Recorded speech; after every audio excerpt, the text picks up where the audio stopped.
अजीब स्कूल की दास्तान। नमस्कार यूट्यूब फैमिली, आप सभी का हमारे चैनल पर स्वागत है। तो आप लोगों का ज्यादा ना समय प्रतीत करते हुए चलते हैं अपने कहानी की ओर। तो दोस्तों, चलिए शुरू करते हैं। शहर के बाहर एक घने जंगल के किनारे एक प्राचीन स्कूल था। नाम था विज्ञान विद्यालय। यह स्कूल कभी अपनी प्रतिष्ठा के लिए मशहूर था, लेकिन समय के साथ इसे भुला दिया गया। अब केवल थोड़े से ही छात्र वहां पढ़ते थे। यह स्कूल दिन के समय तो सामान्य लगता, लेकिन शाम होते ही इसका वातावरण बदल जाता। आसपास के लोग कहते थे कि इस स्कूल में रात के समय कुछ अजीब घटनाएं होती हैं।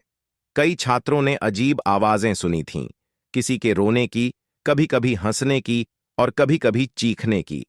कहानी की शुरुआत होती है अर्जुन से, जो इस स्कूल में पढ़ने वाला एक होशियार छात्र था।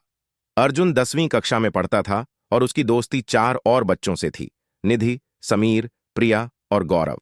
सभी ने इस स्कूल की अजीबोगरीब कहानियां सुनी थीं, लेकिन अर्जुन कभी इन बातों पर विश्वास नहीं करता था। उसे लगता था कि ये सब सिर्फ अफवाहें। भाग 2, रहस्यमयी परीक्षा की रात। एक दिन स्कूल के प्रिंसिपल ने घोषणा की कि अगले दिन छात्रों को विशेष परीक्षा देनी होगी, जो रात में आयोजित की जाएगी।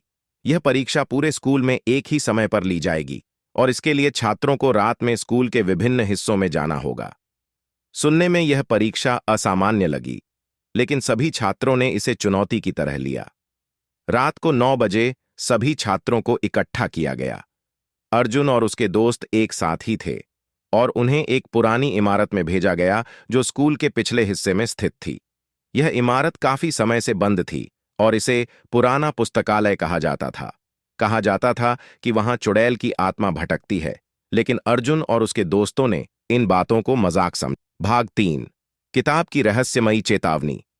पुराने पुस्तकालय में घुसते ही अर्जुन और उसके दोस्तों को महसूस हुआ कि वहां का माहौल कुछ अलग था।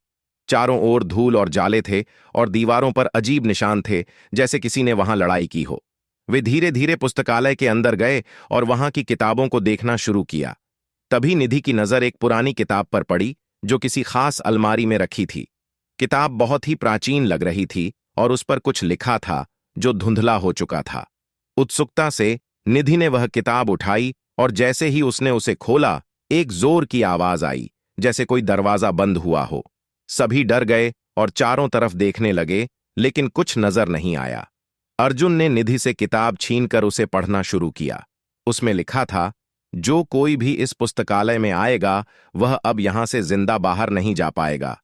यहां की आत्माएं तुम्हारे साथ खेलेंगी और अंत में तुम्हें खुद में मिला लेंगी। ये पढ़कर अर्जुन को ठिठुरन महसूस हुई। वह जल्दी से किताब बंद करने वाला ही था कि अचानक एक अजीब रोशनी कमरे में फैल गई। समीर ने कहा, यह सब क्या हो रहा है?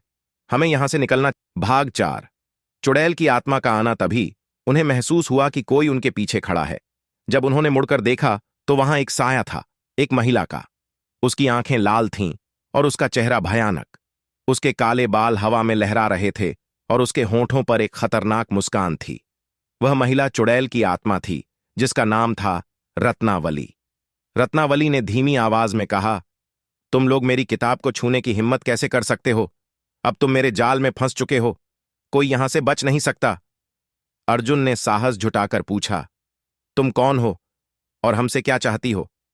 रत्नावली ने कहा, सदियों पहले मैं इस स्कूल की एक छात्रा थी, लेकिन मेरे साथ अन्याय हुआ। मुझे जिंदा जला दिया गया था और तब से मेरी आत्मा इस पुस्तकालय में भटक रही है। मैं उन सभी से बदला लेना चाहती हूं जिन्होंने मेरे साथ ऐसा किया था। भाग 5, भागने की कोशिश। अर्जुन और उसके दोस्तों ने वहां से भागने की कोशिश की, लेकिन दरवाजा अपने आप बंद हो चुका था। वे फंस गए थे। तभी गौरव ने कहा, यह जगह हमें नहीं छोड़ने वाली, हमें कुछ और सोचना होगा। प्रिया ने सुझाव दिया कि उन्हें उस किताब में ही कुछ सुराग मिल सकता है। अर्जुन ने दोबारा किताब को खोला और उसमें कुछ और पन्ने पलटे।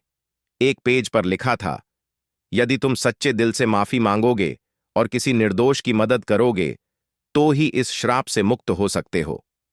अर्जुन ने रत्नावली की तरफ देखा और कहा, हम माफी मांगते हैं। हमें इस श्राप के बारे में नहीं पता था। हम निर्दोष हैं। रत्नावली ने कहा, माफी मांगना ही काफी नहीं होगा। तुम में से किसी एक को मेरे लिए कुछ करना होगा। 6, रत्नावली की आखिरी इच्छा। रत्नावली ने बताया कि उसकी आत्मा को तभी शांति मिलेगी जब उसे उसकी हत्या के पीछे के सच का पता चलेगा। वह नहीं जानती थी कि उसके साथ किसने धोखा किया था और किसने उसे मारने की योजना बनाई थी। अर्जुन ने कहा, हम तुम्हारी मदद करेंगे।